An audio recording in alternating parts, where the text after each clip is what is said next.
Hello everyone, मैं doctor प्रगति गुप्ता और आज इस वीडियो में हम बात करने वाले हैं कुछ ऐसे सवालों के बारे में जो अक्सर पेशेंट्स पूछते हैं हमसे जब भी वो क्लिनिक विजिट करते हैं या ओवर द कॉल कभी बात होती है उनसे। बहुत सारी क्वेरीज, बहुत सारे सवाल उनके माइंड के अंदर होते हैं और वो हमसे पूछना चाहते हैं। इसीलिए मैं लेकर आई हूँ ये वीडियो ताकि आप उन्हीं सवालों के जवाब आज जान पाएं।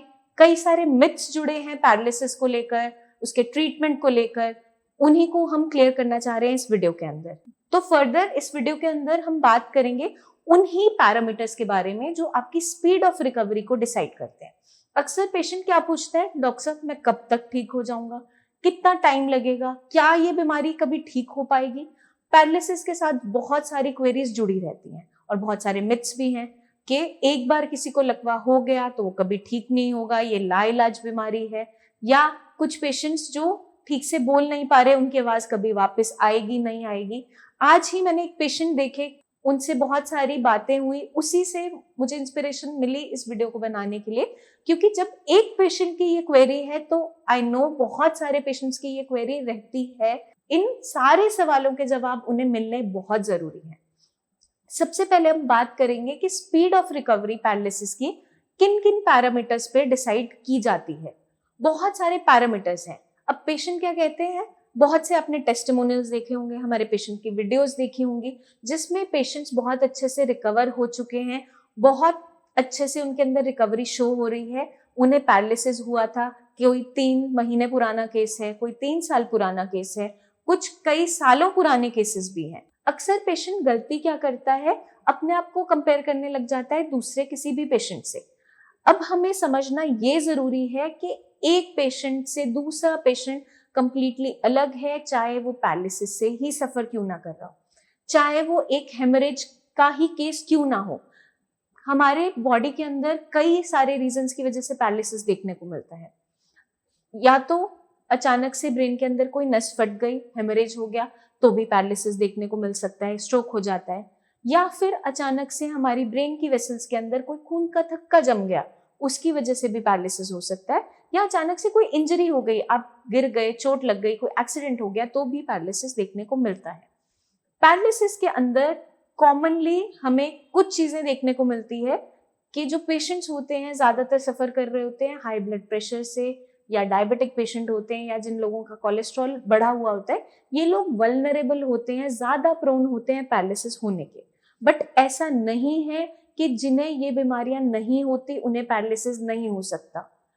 कभी कभार अचानक से कोई रोड ट्रैफिक एक्सीडेंट हुआ, आपको हेड इंजरी हो गया, किसी भी कारण से आपके सिर पे चोट लग गई, कमर पे चोट लग गई, स्पाइन पे इंजरी हो गया, तो भी पेशेंट्स के अंदर पैरालिसिस देखने को मिलता है।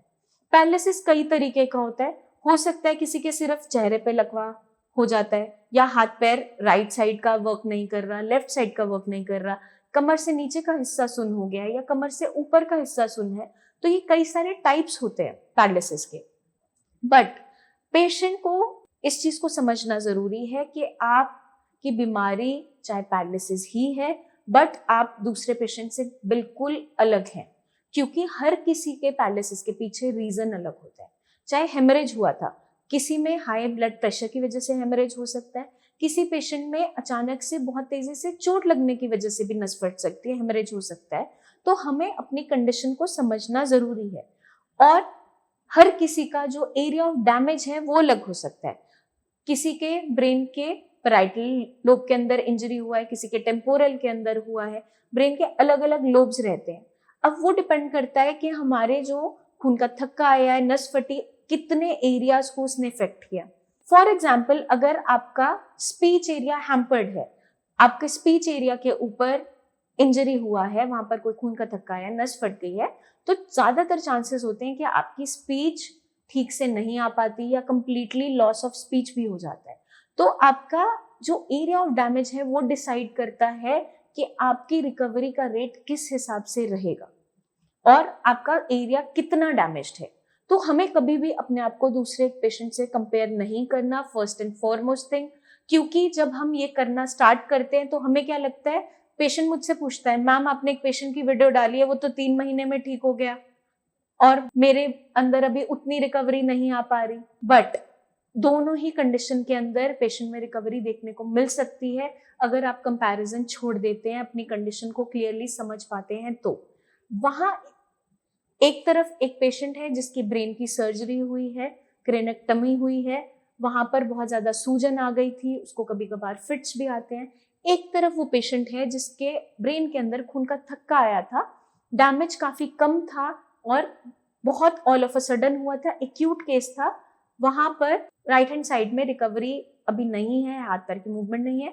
वहीं जहां पर हमने बात की थी ब्रेन की सर्जरी की, क्रेनियोटॉमी की, उसका left hand side of the body paralysed है, हाथ पैर मूव नहीं कर रहा।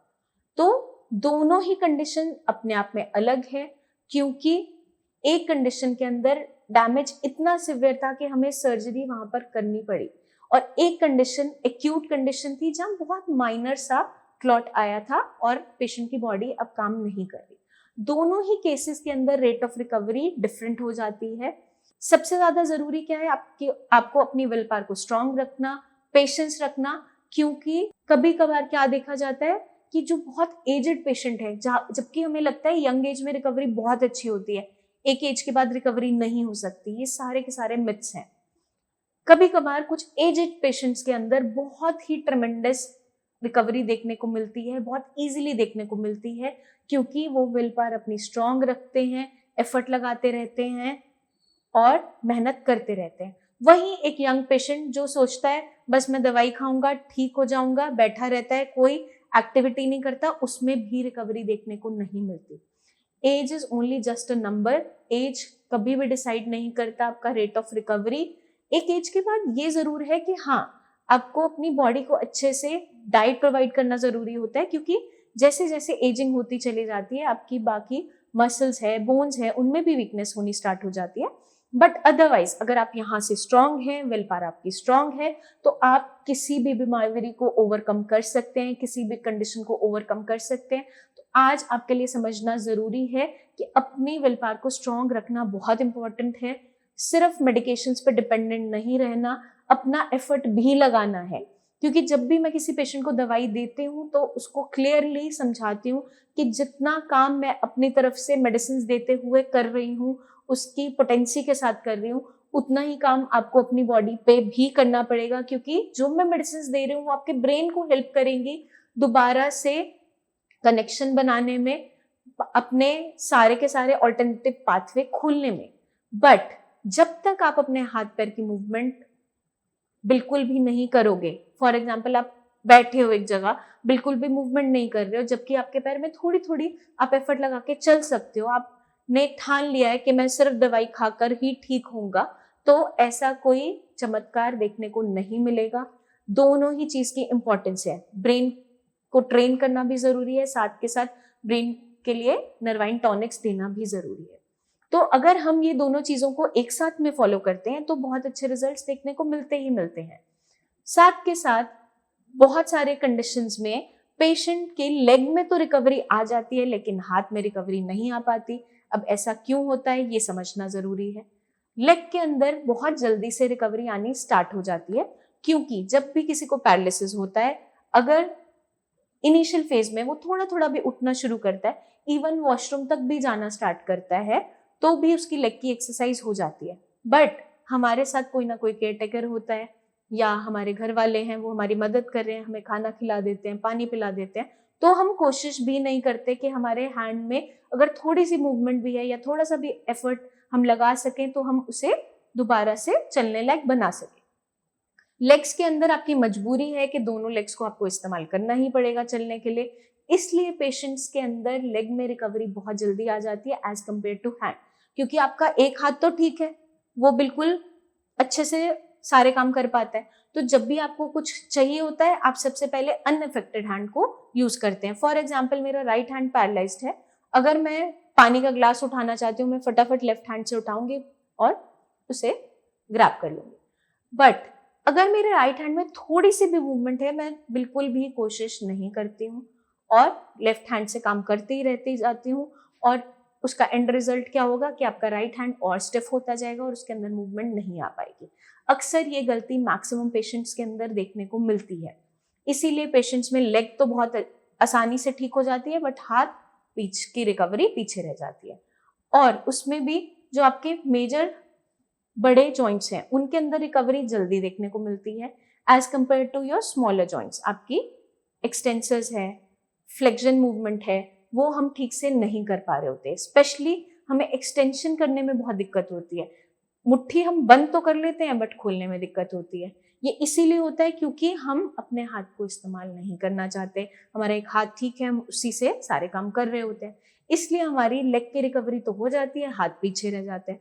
तो हमें क्या करना है, साइमल्टेनियसली लेग एंड हैंड की एक्सरसाइज करते रहना है ताकि हमारा जो रेशो या एक आप समझ सकते हो स्पीड ऑफ रिकवरी है, दोनों में सिमिलरली पैरेलली चलता रहे, हाथ और पैर दोनों में। अब आ जाता है डाइट का बहुत इंपॉर्टेंट रोल। कभी कभार या तो डाइट बिल्कुल रिस्ट्रिक्ट कर दी जाती है पेशेंट की, घर वाले ही उबला उबला खाना दे रहे होते हैं कि पेशेंट चल फिर नहीं पा रहा। बट हमें समझना ये जरूरी है कि लाइट प्रोटीन तो इनिशियली, चाहे पेशेंट बेड रिडन भी है, उसके लिए बहुत जरूरी है। जैसे मूंग की दाल हो गया, मसूर की दाल हो गया, एग वाइट हो गया, वो हम इनिशियली ले सकते हैं। क्योंकि अगर आप बेड रिडन हैं भी, आपको डाइजेस्ट करने में भी चीजें दिक्कत हो रही है, आपकी मोबिलिटी नहीं भी है, तो मूंग की दाल सबसे हल्की दाल और सबसे अच्छा प्रोटीन कंटेंट उसके अंदर माना जाता है। जब कभी हम बीमार भी होते हैं, फीवर भी है, तो हम मूंग की दाल की खिचड़ी या मूंग की दाल नॉर्मली खा लेते हैं क्योंकि वो हमारी बॉडी आसानी से पचा पाती है, बट प्रोटीन कंटेंट अच्छा भी होता है तो रिकवरी भी दे देती है। तो हमें लाइट प्रोटीन अपनी डाइट के अंदर रखना है।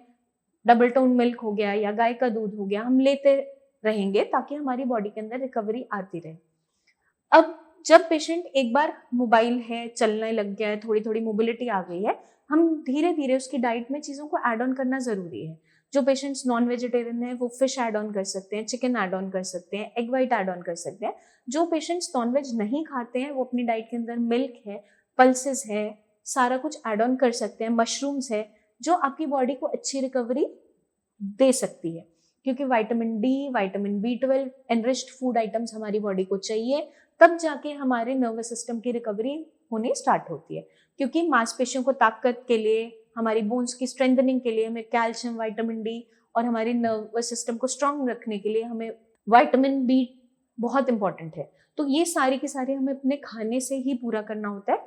अगर ये खाने से पूरा नहीं हो पा रहा है तो डॉक्टर्स आपको सप्लीमेंट्स पे भी डालता है, बट जो चीज़ आपकी डाइट पूरी कर सकती है वो सप्लीमेंट्स एज अ सपोर्ट तो पूरा कर सकते हैं, बट एक टाइम वो पूरा करके नेक्स्ट टाइम दोबारा से जब कमी होगी तो पूरी लाइफ टाइम तो आप सप्लीमेंट्स पे नहीं रह सकते ना, बट डाइट तो आप पूरी लाइफ टाइम फॉलो करते हैं, चीजें तो खाना तो खाओगे।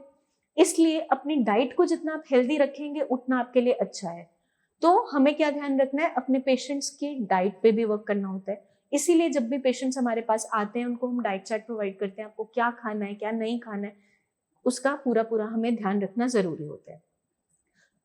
जैसे कि हमने बात किया इस वीडियो के अंदर कि जो पैरामीटर्स डिसाइड करता है आपका रेट ऑफ रिकवरी, तो हमने बात किया एज को हम नहीं कंसिडर करते कि वो कोई भी बैरियर है, क्योंकि आपकी विल पावर उसको ओवरकम कर जाती है। अगर आप स्ट्रेंथ रखते हो अपनी बॉडी में, अपने माइंड से स्ट्रांग रहते हो, तो आपके अंदर रिकवरी देखने को जरूर मिल सकती है।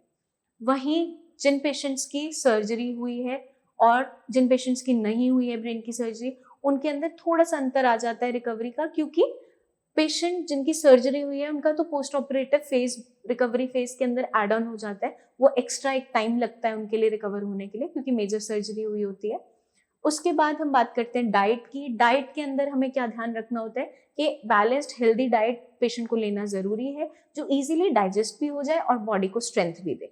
साथ के साथ आप कभी भी अपने आप को दूसरे पेशेंट से कंपेयर नहीं करेंगे, क्योंकि हर एक पेशेंट अपने आप में अलग है, उसका मेटाबॉलिज्म अलग है, तो इस वजह से आपका रेट ऑफ रिकवरी वेरी कर सकता है। अब कुछ पेशेंट्स के अंदर पैरालिसिस तो उन्हें हुआ, साथ में और भी मेटाबॉलिक डिसऑर्डर्स जुड़े हैं, जैसे कि थायराइड है, डायबिटीज है, हाइपरटेंशन है, कुछ लाइफस्टाइल डिसऑर्डर्स हैं, जैसे फीमेल्स में PCOD है, तो या लिवर इश्यूज हैं, तो वो भी आपकी रेट ऑफ रिकवरी को डिसाइड करता है। क्योंकि अगर आपका खाने का एसिमिलेशन अच्छा नहीं है, आपकी बॉडी के अंदर मेटाबॉलिज्म ठीक नहीं चल रहा है, तो डेफिनेटली आपका rate of recovery slow down कर जाता है। तो हमें अपनी कंडीशन को समझते हुए अपने एफर्ट्स लगाने जरूरी होते चले जाते हैं, क्योंकि पेशेंट बस ये देखता है वीडियो में कि ये पेशेंट 1 महीने में ठीक हो गया, ये 3 महीने में हो गया, ये 6 महीने में हो गया, और फिर उसे लगता है कि मैं तो ठीक ही नहीं हो रहा हूँ, बट ऐसा नहीं होता है। आप भी उन पेशेंट्स जैसे बन सकते हैं अगर आप अपनी गलतियों को सुधार लें। आपको ये समझना जरूरी है कि आपका जो रूट कॉज था वो क्या रहा स्ट्रोक का, आप किस तरीके की डाइट ले रहे हो, क्या आप डेली एक्सरसाइजेस फॉलो कर रहे हो, क्या आप अपने डॉक्टर्स की गाइडेंस को फॉलो कर रहे हो, आप कोई गलती तो नहीं कर रहे हो, अपनी बीपी शुगर की मॉनिटरिंग कर रहे हो, अपनी एलोपैथिक दवाइयों में से बीपी शुगर की अगर आपकी दवाइयां चल रही हैं उसको खा रहे हैं, नहीं खा रहे हैं। अगर आपका बीपी शुगर अभी भी कंट्रोल में नहीं चल रहा है तो डेफिनेटली आपकी rate of recovery slow down होती ही चली जाएगी। तो कभी भी आपके मन में अगर सवाल आता है मैं कब तक ठीक हो जाऊंगा, तो आई होप ये वीडियो आपको बहुत से जवाब दे देगी। फिर भी आपके माइंड में कोई भी क्वेश्चंस रह जाते हैं तो बेझिझक आप नीचे दिए हुए नंबर्स पर हमें कॉल करके पूछ सकते हैं, कमेंट सेक्शन में कमेंट भी कर सकते हैं, या पर्सनली आप क्लिनिक आकर हमसे मिल भी सकते हैं।